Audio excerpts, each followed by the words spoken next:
매일 아침을 뉴스로 깨웁니다. 신율의 출발 새아침.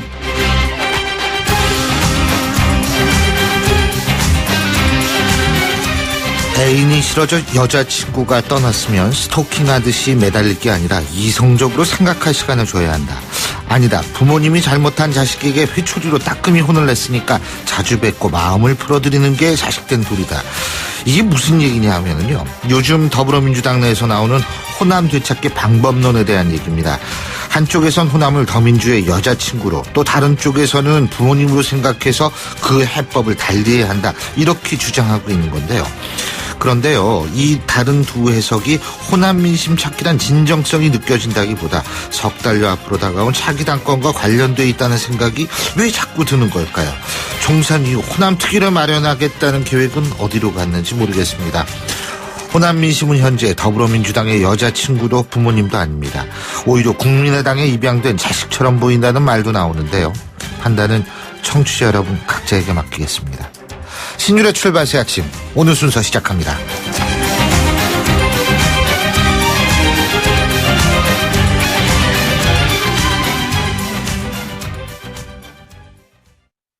히든텍에서 잭필드를 만들었네. 아주 응원해요. 못난 놈, 잭필드에서 히든텍을 만든 거지. 히든텍 입는 순간 허리가 바운스. 허리가 늘어나? 나도 히든텍 한번 부탁해요. 지금까지 기막되었습니다. 숨쉬는 바지 히든텍.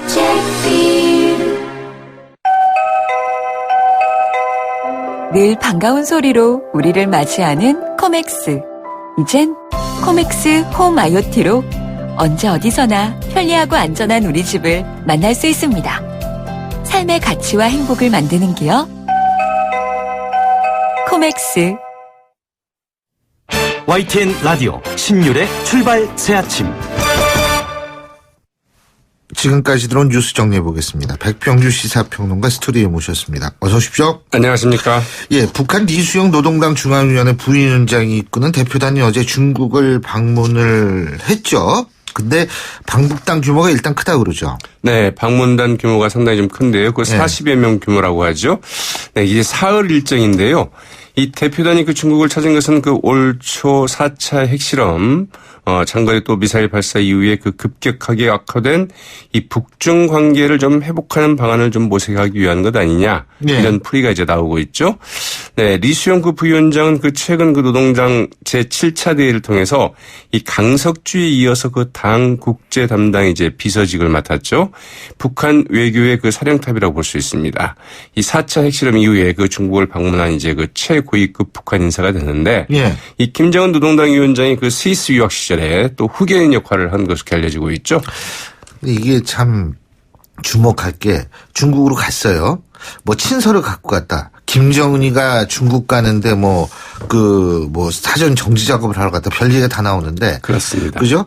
어쨌든 친서를 가져갔다라는 관측이 나오고 있는 건 사실이죠?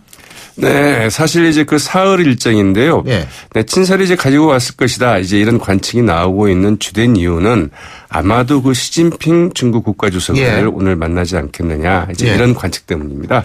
말하자면 이제 그 김정은 이 노동당 위원장의 메시지를 갖고 시진핑 주석을 만나지 않겠느냐 이런 건데 과연 이제 그 메시지가 무엇이겠느냐가 이제 중요하겠죠. 어떻든 이제 오늘 중 사흘 일정이기 때문에 시진핑 주석을 만난다고 한다면 오늘 이제 만날 가능성이 크죠. 네. 또 이제 어제 그 북한 대표단 그 공식 연빈관인 그 다오이타이의 그 여정을 풀었는데요. 네, 상당한 좀 중국에서 상당한 그 의전을 좀 갖추고 있는 만큼 이 시진핑 주석과의 그 면담 가능성 상당히 높다 이런 관측이 나오고 있습니다. 근데 이제 가장 중요한 건 어제 북한이 무수단 미사일을 또 쐈잖아요. 네. 근데 어떻게 그놈의 미사일은 쏘기만 하면은 이 실패랍니까? 전 그게요 되게 무서운 게 자꾸 실패를 하잖아. 4번째거든요 이번이. 그렇죠. 자꾸 실패를 하면은 이게 도대체 쏘면 이거 어디로 떨어질지 모른다는 공포심을 주잖아요. 이게 무기도 아니라고 얘기를 하는데. 사실은 이제 무수단 미사일이 원래 실전 배치할 때 이 말은 시험 발사를 하지 않고 이제 바로 배치를 했다고 그러죠. 그러니까 쏘기만 하면 떨어지는 모양인데 어쨌든 쏴서 떨어지건 말건 간에 쐈다는 사실이 중요하고 쐈다는 사실에 대해서 중국이 어떻게 반응하느냐 하는 부분도 제가 볼 때에는 지금 리수용의 방중 여기에서 시진핑 국가주석과의 만남 그리고 그 이후의 내용을 결정하지 않을까라는 생각이 듭니다. 야, 근데 참 어떻게 쏘기만 하면 떨어지나? 어제 여야 원내수석 부대표들 원구성 협상에 나섰는데 30분 만에 끝났다 그러죠? 그렇습니다. 예. 이 새누리당의 그 김도읍, 더불어민주당의 그 박완주, 국민의당의 그 김관영 원내수석 부대표들 어제 오후 그 4시께 이제 비공개로 원구성 예. 협상에 들어갔지만 이 30분 만에 이제 자리에서 일어났다고 하죠. 네, 뭐 아무런 소득이 없었다는 이야기인데 이 새누리당은 이제 국회의장 여당 몫이 돼야 된다. 이런 입장으로 좀 그 선회를 했다고 그러죠. 그래서 예. 이 입장을 좀 고수를 하고 있는데 아무래도 뭐 협상용 아니겠느냐 이런 얘기가 나오고 있지만 상당히 좀 논란이 예상이 되는 부분이고요. 예. 반면에 야당은 국회의장은 물론이고 여기에 그 법사위 운영이 그 예결위원장 가운데 하나 역시 뭐 야당이 맡아야 된다 이런 예. 이야기인데 국민의당은 특히 이제 그 법사위원장도 야당 몫이 돼야 된다 이런 입장이라고 하죠. 그렇군요. 어제 여야 원내수석 부대표 회동 이전에 야상당 원내 수석 부대표들이 만났잖아요. 그죠? 네, 그래서 맞습니다. 이제 결정한 사안들이 있죠. 네, 기자회견을 가졌죠. 더불어민주당과 국민의당, 그 정의당의 그 야3당 원내수석 부대표들 어제 이제 여야 그 원내수석 부대표 회동을 갖기 전에 이제 회동을 가졌습니다. 이 세월호 특별법과 이 가습기 살균제 사태, 어버이연합 게이트, 정원호 게이트, 그리고 백남기 농민 사건 등 5대 현안에 대해서 연합전선을 펴기로 이제 합의를 했다는 소식인데요. 네, 야3당의 그 박완주, 김관영, 이정미 그 원내수석 부대표들 회동이 끝난 뒤에 그 가진 기자회견에서 20대 국회 원구성이 되면 바로 그 세월호 특별법 개정을 통해서 세월호 그 특조위 조사 기간을 연장을 하고 가습기 살균제 등 나머지 그 4개 현안에 대해서는 이 청문회를 열겠다 이런 입장을 밝혔죠. 그러니까 이제 야3당이 힘을 보여주는 건데 근데 제가 한 가지만 참고적으로 우리 정치하시는 분들한테 제가 말씀드릴 게 있어요. 국회의장 누구하고 상임위 의장 어떻게 하고 하는 거 일반 국민들 관심 없습니다. 국민들이 관심 있는 건 지금 정치하는 사람들이 어느 정도 진실성을 갖고 자신의 직무에 충실할 것인가 하는 부분이지 자리 갖고 싸우고 원구성 13대 1로 한 번도 제때 이루어지지 않았잖아요. 네. 이런 것들 좀 정확히 알고 정신 차렸으면 좋겠다는 말씀을 꼭 드리고 싶네요. 유승민 의원 어제 말문 열었습니다. 네, 상당히 그 강도 높은 발언들을 좀 쏟아냈다고 하죠. 어제 그 성균관대에서 가진 그 경제 위기와 그 정치의 역할이라는 주제의 그 특강 자리에서였는데요. 여권에 대해서 수위 높은 비판 발언을 좀 이어갔습니다. 이 강연 화두는 이 불평등과 보수 혁신, 이른바 그 신보수론이라고 하죠. 유승민 의원, 그 한국경제 위기의 그 핵심 요인으로 그 양극화와 그 불평등, 불공정을 지적을 했고, 이런 요인들이 그 대한민국 공동체가 그 내부로부터 붕괴할 정도로 좀 심각한 상황이다 이렇게 지적을 했습니다. 유승민 의원은 특히 그 현재 한국 경제는 이 진정한 의미의 그 시장 경제가 아니라 이 재벌 대기업 위주의 그 경제 체제로는 더 이상 성장하기 어렵다 이렇게 지적을 했고요. 이 시장 경제 자체를 좀 재구축해야 된다는 이제 의견을 피력하기도 했습니다. 유승민 의원 결국 이런 경제 체제를 바꾸자면 그 정치가 바꿀 수 있는데 이 가치 중심의 보수, 헌법 가치를 존중하는 그 보수의 혁명이 필요하다고 역설을 했는데 이 유승민 의원, 그 새누리당, 이 보수 정당, 보수 세력 이런 분들이 변하면 대한민국이 바뀔 수 있다 이런 말도 했다고 그러죠. 복당 얘기요, 복당. 네, 복당 얘기가 나왔습니다. 네, 복당 얘기가 나왔었는데요. 어제 이제 그 특강이 끝난 다음에 이제 기자들이 좀 복당 어떻게 생각하느냐 이제 이렇게 묻지 않고 오히려 정의와 전 국회의장 싱크탱크인 이 새한국의 비전에 참여할 의사가 없느냐 이렇게 물었다고 하죠. 아마 기자들로서는 좀 복당이 좀 어렵지 않겠느냐 이렇게 보고 이제 물은 건데 네, 유승민 의원 이 새누리당 복당을 좀 신청해 놓은 상태이고 복당 신청할 때 마음과 같다. 기다리고 있다. 이렇게 얘기를 했다고 그러죠. 오늘 말씀 여기까지 듣죠. 고맙습니다. 네, 고맙습니다. 지금까지 백병규 시사평론가였습니다.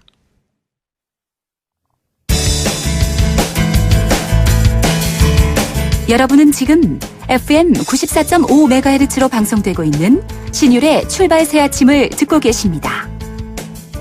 의견 주실 분은 짧은 문자 50원, 긴 문자 100원의 이용료가 드는 휴대전화 문자 메시지 우물정 0945번으로 의견 남기실 수 있습니다.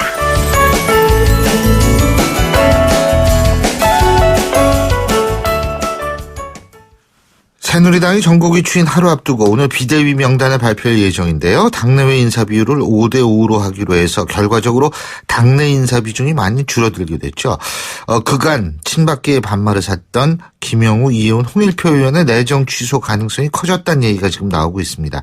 그래서 지금 오늘 첫 번째 인터뷰로 그중 당사자 중에 한 분이시죠. 새누리당 홍일표 의원 연결해서 입장 들어보겠습니다. 안녕하십니까? 예, 안녕하세요. 예. 그 당내외 비율을 5대5로 하겠다. 예? 이거 네. 어떻게 보세요? 이게 이제 당연직이 원내대표 정진석 의원이요. 그죠? 네. 그다음에 네. 사무총장 대행 홍문표 의원. 예? 그리고 네. 김광현 최영 2명 남는 거 아니에요. 그죠? 예, 예. 그렇게 될 것 같습니다. 예. 그러면은 김영우, 이혜훈, 홍일표 세 분 의원 중에 빠질 가능성이 높다는 얘기인데요. 그죠? 예. 빠지셔도 상관없어요? 예, 빠져도 괜찮고요. 왜요? 아니, 뭐, 이제, 저를 대신해서 또 잘 할 수 있는 분들이 많이 계시니까, 그건 뭐. 아니, 근데 그게 예. 뭐 잘하실 분은 많을 수 있지만, 네? 비박계 입장에서 볼 때는 이거는 이 전당대회를 앞두고 벌써부터 기죽이는 거냐라고 생각할 수 있는 거 아니겠어요? 글쎄, 뭐, 아직 이제 발표도 안 된 거 가지고 뭐라고 얘기하기는 어렵고, 예. 잘 할 거로 이렇게 기대를 하고 있어 봐야죠. 네. 잘 할 거로 기대를 한다. 그러니까 혁신비대위원장을 맡고 있는 김 위원장한테 이제 잘 하기를 바란다 이런 말씀이세요? 예, 뭐, 우리 어차피 당의 일이니까, 예. 이제, 그분이 오셔서, 새로운 혁신 비대위를 구성을 하겠다고 이렇게 되어 있으니까, 이게 잘 될 수 있도록, 뭐, 바라보고 있어야겠죠. 근데 뭐 김의옥 위원장 같은 경우에는 지금 뭐 계파 갈등을 청산하겠다, 문제 일으키는 구성원은 제명까지 하겠다 지금 나오는데 어떻게 보세요? 이런 식으로 해가지고 계파 갈등 없어지나요? 계파 갈등이 이제 그렇게 쉽게 없어지기는 어려운 문제죠. 이제 계파 해체를 선언하자 뭐 이런다고 없어지는 건 이제 아니죠. 없어질 수는 예. 없는 거고, 이제 여기 우리가 문제를 삼아야 될 것은 계파 패권주의를 청산해야 된다. 이거죠. 예. 그리고 계파 패권주의 청산이라는 건 결국 당내 민주주의를 확립해야 된다는 이거라고 저는 생각을 합니다. 예. 우리가 당내 민주주의만 제대로 존중되고 거기에 별 문제가 없었더라도 이런 후유증은 없었을 것이다. 이렇게 생각을 하거든요. 예. 그래서 이제 그런 부분을 초점을 맞춰서 이제 잘 그런 걸 확립해 나가는데 초점을 맞춰야 된다. 그렇게 생각하고 있습니다. 지금 계파 패권주의 말씀하셨는데 만일 말이에요. 비대위원 중에 비박 중에서 친박들이 문제 삼았던 세 분 중에 다수가 빠지게 된다면, 예? 그 계파 패권주의라고 볼 수 있는 거 아니에요? 그거는 뭐 이제 그때 가서 어떤 평가를 봐야 될 것이고. 오늘인데, 오늘. 미리부터 예? 뭐. 오늘인데요. 아, 예. 알겠습니다. 근데 어쨌든 지금 김혜옥 위원장이 원래 그 뭐 친박들이 추천했다 이런 얘기가 있는데 그런 얘기 들어보셨죠? 예, 뭐 그런 얘기도 뭐 들리기도 하고. 예. 그런 것으로 알고 있습니다. 예. 그래서 이제 더군다나 비박들 입장에서 볼 때는 굉장히 신경을 곤두설 수밖에 없는데 중요한 것은 뭐냐면 이 비대위가 2달짜리잖아요. 예? 예. 이 비대위가 2달짜리이기 때문에 궁극적으로 친박이든 비박이든 신경이 가는 곳은 전당대회다. 이런 얘기 분석이 있던데 맞습니까? 전당대회 이제 룰을 정하고 관리를 하는 것도 이제 중요하고. 예. 저희들이 보기엔 이제 어떤 혁신에 대한 그런 이제 자세, 노력 이런 것들이 좀 보여야 되지 않느냐 그런 생각이거든요. 누가 혁신에 대한 자세 노력이? 아니 그러니까 이제 우리 비대위가 비대위원장을 비롯해서 예. 비대위원들이 이제 당이 지난 총선 참패의 예. 원인에 대해서 예. 정확하게 이제 규명도 하고 예. 거기에 대한 이제 자세 변화 또는 대책 이런 것도 보여주고 아하. 예. 이래야 되기 때문에 이제 이번에 혁신위를 없애고 그냥 혁신 비대위로 하겠다 이렇게 했으니까 예. 이번 비대위에서는 그런 두 가지 혁신에 예. 대한 이제 노력과 전당대 룰을 잘 만들고 관리해 나가는 것, 그런 것들이 중요하다고 생각합니다. 자, 그러면은요, 유승민 의원의 복당 문제 같은 경우에도, 새누리당이 얼만큼 변하는가를, 측정할 수 있는 일종의 지표가 될 수 있다고 보십니까? 뭐, 그럴 수 있겠죠. 그럴 수 있죠. 그렇다면 혁신 비대위, 혁신자가 붙었으니까, 혁신 비대위가, 계속 지금 일을 하기 시작할 때 유승민 의원의 복당을 결정해야 된다고 보십니까? 이제 어차피 비대위가 구성되면 이제 그 복당 문제가 다 나올 거거든요. 거기서 우리 당의 중지 또 국민이 바라는 그 민심의 향방에 맞춰서 그런 결정들이 이루어져야 된다고 생각합니다. 예. 근데 일반적으로 우리가 상식적으로 볼 때는요, 물론 뭐 새누리당에서는 민심을 존중한다. 그래가지고 제1당을 인위적으로 1당으로 올라가지 않겠다 이런 얘기를 하고 있습니다만 사실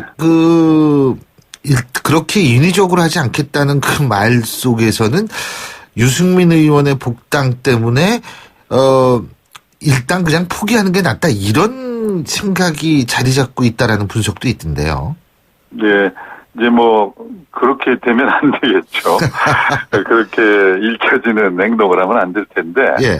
근데 정진석 대표가 이제 그 취임 초기에 그 복당을 서두르지 않고 이제 일당을 인위적으로 만들지 않겠다. 원구성 협상 뒤에 이제 하겠다. 이런 얘기를 했을 때에는 이제 총선에 나타난 민의를 존중해서 원구성을 하겠다. 이렇게 초점을 맞춰서 얘기를 했던 것으로 보여지고 그런 부분은 그렇게 뭐 나쁘게 들리지 않았었거든요.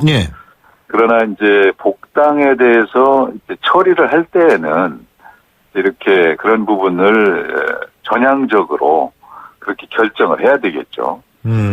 그래서 지금 이게 이제 약간 상반된 부분이 있습니다. 이제 지금 국회의장을 바로 그 얘기 제가 여쭤보려고 그랬어요. 가져오기 위해서 복당을 자꾸 또 서두르는 거 아니냐 이런 부분이 있는데 이제 그런 것들이 서로 그런 이제 그 당의 욕심으로 이제 비춰지는 것도 좀 적절치 않기 때문에 어쨌든 복당 문제는 복당의 원칙에 따라서 해야 되고 또 원구성은 또 총선 민의를 존중하는 그런 원구성을 또 하는 것이 필요하고 그래서 이런 것을 잘 구별하거나 조화를 시킬 필요도 있다 그렇게 보여지죠. 근데 어쨌든 국회의장 말이에요. 이게 좀 얘기가 좀 우리나라 의정 역사상 참 드문 경우로 돌아가는 것 같은데 야당이 그러지 않습니까? 새누리당 협의 뭐 제대로 못하면 우리 자율투표하자는 얘기 나오고 있는 모양이에요. 그죠? 이거 잘못하면 새누리당이 국회의장, 부의장 한 자리도 못 얻는 거 아닙니까? 그렇게 돼서는 안 되고요. 이제 우리 3당 체제가 만들어졌고 또 그로 인해서 이제 협치를 서로 약속을 했기 때문에 이제 의장부터 상임위원장 배분에 관해서 다 협상을 잘 해야 되고 이제 자율투표라는 것은 협상이 깨졌을 때 어쩔 수 없이 하는 것이지 그렇게 뭐 첫날부터 자율투표로 가겠다 이렇게 얘기할 건 아니다. 그렇게 보여지거든요. 근데 그 국회의장 자리를 우리 홍 의원님은 그럼 새누리당이 가져가야 된다 이런 생각을 하세요? 뭐 저는 그게 이제 서로 협상하기에 달려 있기 때문에 그걸 꼭 우리가 가져와야 된다고 욕심을 낼 것까지는 없다 이렇게 보고 있습니다. 특히 우리가 일당을 빼앗긴 그런 이제 구도가 됐기 때문에 총선 민의를 존중한다면 뭐 이제 전반기에는 그 민의에 따라서 의장을 포기하고 이제 복당이 이루어진 후반기에는 또 우리가 일당이 됐으니까 일당에게 의장을 줬다면 후반기에는 우리가 또 의장을 가져올 수도 있지 않겠느냐 이런 정도의 이제 양보를 할 수 있어야지 모든 걸 다 처음부터 차지하겠다고 생각해서는 협치가 될 수가 없죠. 물론 그렇죠. 우리도 양보를 해야 되고 그러니까 어느 것을 어떻게 양보할 거냐 하는 거는 이제 뭐 잘 지도부가 상의해서 하겠지만 국민들이 볼 때 너무 뭐 일방적으로 독식하려고 한다는 인상을 주는 당은 민심으로부터 멀어질 것이다. 저는 그렇게 생각합니다. 오늘이 6월 1일이잖아요. 그죠? 그러면은 6월 7일이 다음 주 화요일이거든요. 7일까지 국회의장 뽑아야 되잖아요. 그렇죠. 그러니까 뭐 시간이 없어요. 아니, 물론 이제 오늘은 시간이 수요일이니까 적다면 수목금하고 토요일, 일요일은 쉬셔야 될 거 아니에요, 또. 월요일까지. 이제 주말도 해야죠. 협상하는 분들은 주말에도 계속 만나서 해야 되고. 그래서 어떤 방향만 잘 정해지면 또 금방 할 수도 있는 것이기 때문에 지금부터 벌써 비관적으로 볼 건 없다 이렇게 생각하고요. 지금 우리 법사위원장 같은 경우에는 국회의장인 어느 당이 가져가느냐에 따라서 그 반대되는 당이 가져가야 된다는 얘기는 일반적이거든요. 견제와 균형 때문에. 그죠? 예. 근데 지금 사실 홍일표 의원께서도 법사위원장 얘기가 나오더라고요. 예, 저도 이제 3선이 돼서 상임위원장을 해야 될 차례가 됐기 때문에. 새누리당이 법사위원장을 맡게 된다면. 저도 이제 법사위원장을 해보면 좋겠다는 생각을 가지고 있죠. 예. 근데 어쨌든 원구성이 이번만은 좀 제때 이루어졌으면 좋겠다는 생각이 들어요. 13대 이후에 한 번도 기한을 지키지 못했거든요. 그렇죠. 요번엔 한번 보겠습니다.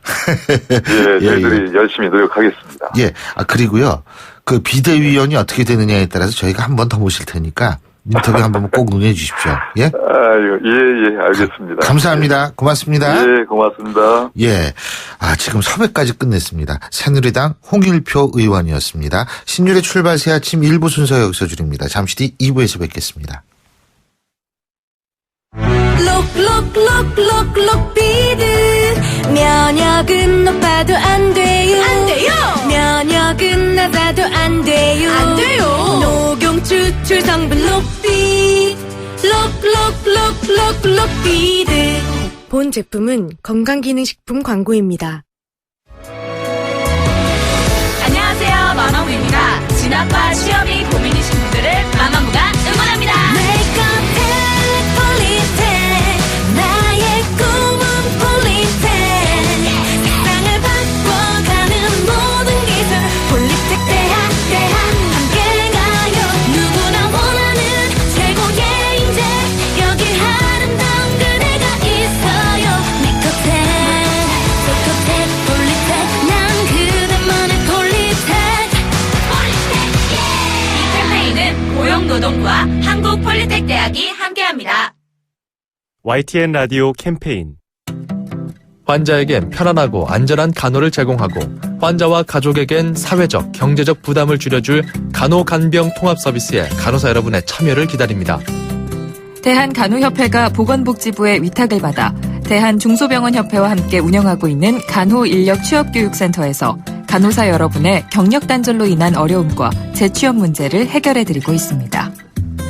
간호사 여러분, 내일을 잡으십시오. 자세한 내용은 1522-1755, 1522-1755번으로 문의하시기 바랍니다.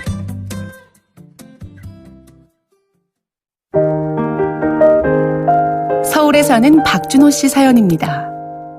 제게 일자리는 먹고 사는 문제고 인생 설계의 출발점인데 몇 년째 취업이 안 돼 걱정입니다. 라고 보내주셨는데요. 박준호 씨, 더 많은 일자리가 생길 수 있도록 청년, 직장맘, 비정규직, 소상공인과 중소기업의 이야기를 듣고 바꿔가는 일자리 대장정이 진행 중이라네요. 지금 서울 일자리 대장정을 검색해보세요. 일자리, 함께하면 일이 됩니다. 이 캠페인은 서울시와 함께합니다. 소통의 아침을 여는 공정한 목소리. 신율의 출발 새 아침. 신율의 출발 새 아침 2부 순서 먼저 광고부터 들으실까요? 페이스 도루코 면도기 도루코 페이스 면도기 페이스 안전하고 부드러운 대한민국 면도기. 안전하고 부드러운 면도 그 이상을 경험하세요. The Shaving Innovator Dorco Pace.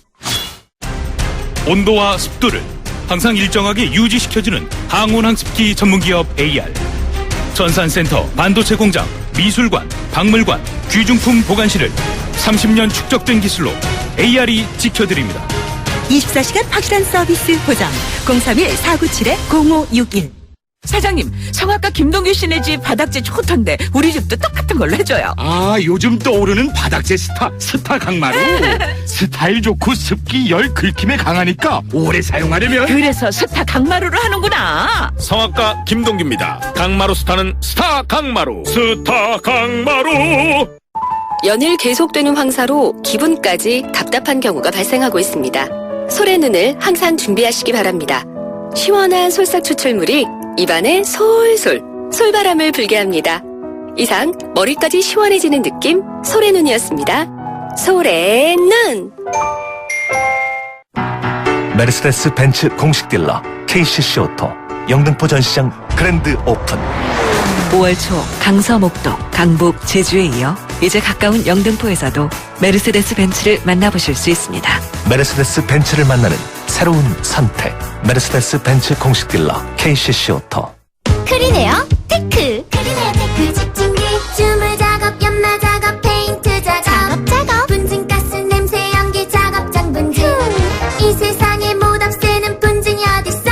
크리네어 테크 집중기가 다 잡아줍니다. 예! 크리네어 테크. 크리네어 테크 집중기. 예, 한 주의 중간 수요일 아침입니다. 그런데 오늘 아침에 사고 소식이 좀 있는 것 같더라고요. 저 개인적으로도 오는데 좀 사고가 있어서 평소보다 늦게 방송국에 도착했는데요. 자, 교통 상황 알아보겠습니다. 7시 39분 30초 지나고 있는데요. 김정은 캐스터. 네, 출발새 아침 교통정보입니다. 말씀하신 대로 오늘 돌발 상황이 조금 많은 편인데요. 일단 내부순환로 성수동 쪽으로 가는 길 정릉터널 안 1차로에서 고장차 처리 작업이 진행이 됐습니다. 5분 전쯤에 처리 작업 모두 끝이 났는데 연희램프에서 정릉터널 쪽으로 시속 20-30km 미만으로 이동을 하고 있고요. 이 구간 통과하는 데만 대략 25분 이상이 소요가 되고 있습니다. 반대편 성산대교 쪽으로도 기름램프에서 정릉터널 입구까지 짧은 구간이지만 차량 밀리고 있습니다.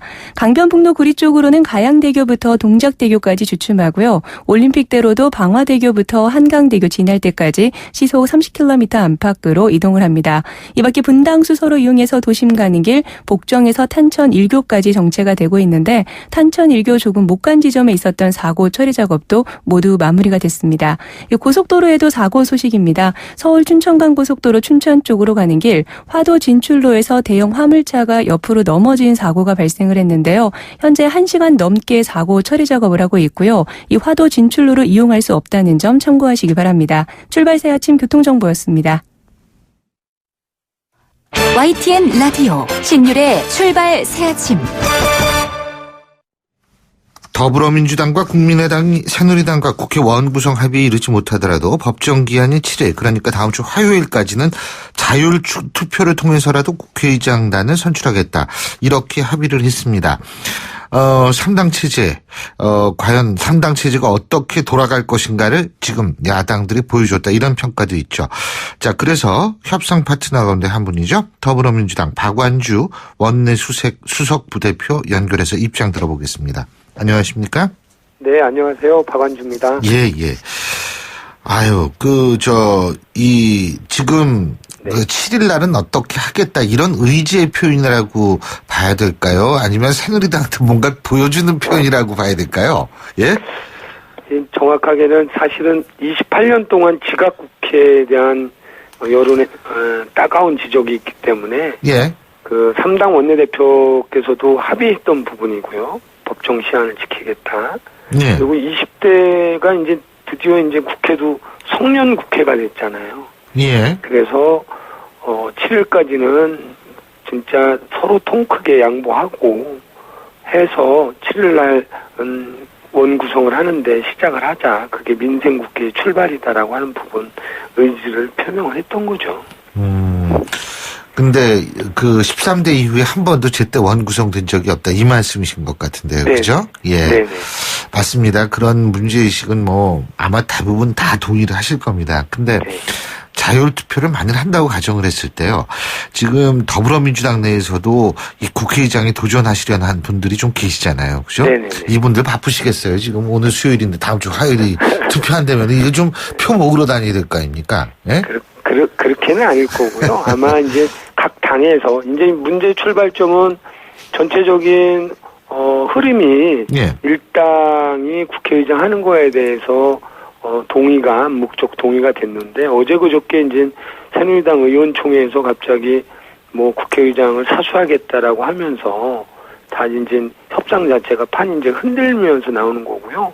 그것 때문에 이제 투표를 하더라도 각 당에서 먼저 선정해서 진짜 자유투표까지 가는 상황이 벌어지면 안 되겠지만, 여당에서도 뭐 의장 못 내놓겠다, 우리 당에서도 뭐 해야겠다라고 한다면 국회법에 따라서 무기명 자유투표로 돼 있기 때문에 그렇게 처리하는 방법밖에는 현재 해결할 수 있지 않을까 이런 측면이 있죠. 우리 박완주 수석 부대표께서 보실 때요. 네네. 새누리당이 예전에는 안 그랬잖아요. 인위적 일당 안 만들겠다 그런데 지금은 복당을 시켜서라도 국회의장 가져오겠다. 왜 입장이 변했다고 보세요? 그래서요. 저도 이제 협상을 하다가 그거는 민의를 왜곡하는 거죠. 일당이 된다고. 그래서 사실은 자유투표 말씀을 드린 것도 서로 복당을 해서 일당이 돼서 의장을 가꾸겠다라고 하는 것은 사실상 총선의 민의를 왜곡시키는 거다. 그래도 과반이 안 될 거다라고 하는 나름 이제 그렇게 하시지 말라라고 하는 경고의 성격도 있는 거죠. 예, 그렇군요. 근데 정진석 원내대표도 이런 얘기도 해요. 국회의장은 일당이 하는 게 아니라 여당이 맡는 게 관례다. 지금까지 나왔던 그 통계를 보면 여당이 대부분 맡은 거는 맞는 말씀이지만, 그런 논리를 이제 2, 3일 상간에 이제 흐름이 좀 바뀐 것 같습니다. 이 원내 협상을 하면서 막바지에 오면서 갑자기 여당이 맡아서 해야 된다.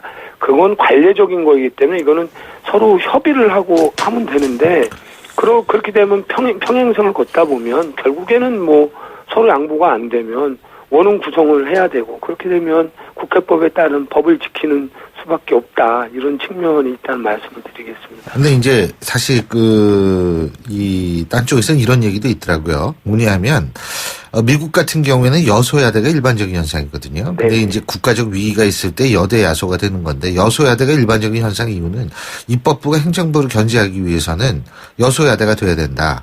그런 차원에서 본다면 이 국회의장을 여당에서 가져가면 이 소위 말해서 견제와 균형, 여소야대의 본래적 취지에 어긋난다. 이런 주장을 하는 분도 있더라고요. 네, 일부 그런 말씀도 주장에 대해서 저는 개인적으로 동감을 하는데요. 예. 우선은 전체적인 흐름은 그래도 이제 아직 시간이 있기 때문에 정말 본의가 여당이 의장을 갖고 가겠다라고 분명하게 표명을 하고 협상을 하면 그래서 우상호 원내대표께서는 그러면 법사위 예결위 운영위를 내줄 수도 있다, 갖고 오고 의장을 내줄 수도 있다라고 하는 말씀을 여러 번 천명을 했기 때문에 다 열어놓고 협상할 수 있다라고 생각을 합니다. 근데 실질적으로 법사위원장이나 운영위원장, 예결위원장이 더 중요하다 이런 얘기도 있더라고요. 국회의장보다. 어떤 측면에서는 실제적으로. 예. 네, 실질적으로 국회 운영상에는 세 개의 부분이 제일 중요하죠, 사실은. 예. 그런데 사실 이런 현상을 바라보면서 새누리당은 과거 야당이 자신들에게 했던 얘기를 지금 되풀이할 수밖에 없을 것 같습니다. 수적 우위로 압박하는 거냐, 숫자면 다냐, 어떻게 보십니까? 저는 충분히 그렇게 반발할 수 있다라고 보고요. 예. 다만 19대처럼 숫자로 밀어붙이는, 그래서 파행되고 이런 19대 재판은 만들지는 않겠다. 그리고 더불어민주당의 일당으로서도 이제 책임이 있기 때문에 네. 정말로 20대 국회는 협치를 할 수 있게 좀 열어놓고 양보를, 저희는 양보할 준비도 돼 있습니다. 그래서 네. 그렇게 협치를 해야지, 이게 자꾸 이제 숫자만 갖고서 모든 것을 한다라고 하면 19대 재판인 거죠. 그건 또 국민들이 바라지 않을 것 같고요. 근데 박 의원님, 이 19대 재판이라고 말씀하셨는데 19대하고 20대에 공통점이 있거든요. 19대 같은 경우에는 4월에 총선이 있었고 12월에 대선이 있어서, 예, 그 사이에 국회가 정신없었고, 그리고 이번 같은 경우에도 사실 지금 벌써 대선 분위기 아닙니까? 그러니까 이게 대선을 앞두고 있다라는 측면에서 마찬가지고, 그래서 사실은 주도권 경쟁 때문에 지금 이렇다라는 분석도 많거든요. 그래서 19대 재판이 될 것이다라는 분석도 있는데 어떻게 보세요? 저는 그 19대 재판으로 가서는 안 된다라고. 물론 당위론적으로는 그렇죠. 네. 현실적으로. 그거는 이제 아무래도 우리 야당이 더 책임이 있죠. 다수를 갖고 있는. 예. 그래서 국민의당이나 더불어민주당, 정의당 모두 민의를 제대로 반영하고 이거를 뭐 무조건 표결로 하자 이것은 아니고요. 다만 여당도 여소야대가 됐다라는 분위기를 빨리 좀 체득을 했으면 좋겠다 이런 측면이 있죠. 그 청문회로 이미 보여주는 거 아닙니까? 그죠? 그 부분에 대해서는 어저께 뭐 야3당 공조를 했는데 이건 현안 문제이기 때문에. 네, 살균제 청문회, 그죠? 네네네. 그 다음에 그 정은호 네이처 리퍼블릭 회장 그 청문회도 하죠. 네네. 예. 어버이연합. 어버이연합도 있고. 백남기 농민 국가폭력에 대해서 청문회. 이런 부분들은 현안이기 때문에 근데 이제 반드시 또 여당하고 협의를 해야지. 예. 물론 현행법, 국회법으로 과반 이상이 하면 청문회 되지만 이번처럼 그 반쪽짜리 청문회 하는 것은 의미가 없다는 생각을 하고요. 알겠습니다. 이 부분도 여당하고 협의를 해서 국민들한테 좀 의혹들에 대해서는 밝힐 필요가 있다라고 생각하죠. 한 가지 더 여쭙겠습니다. 네네. 지역구가 우리 박 의원님께서는 충남 천안이잖아요. 그죠? 네, 그렇습니다. 반기문 총장 어떻게 보세요? 충청 대망론?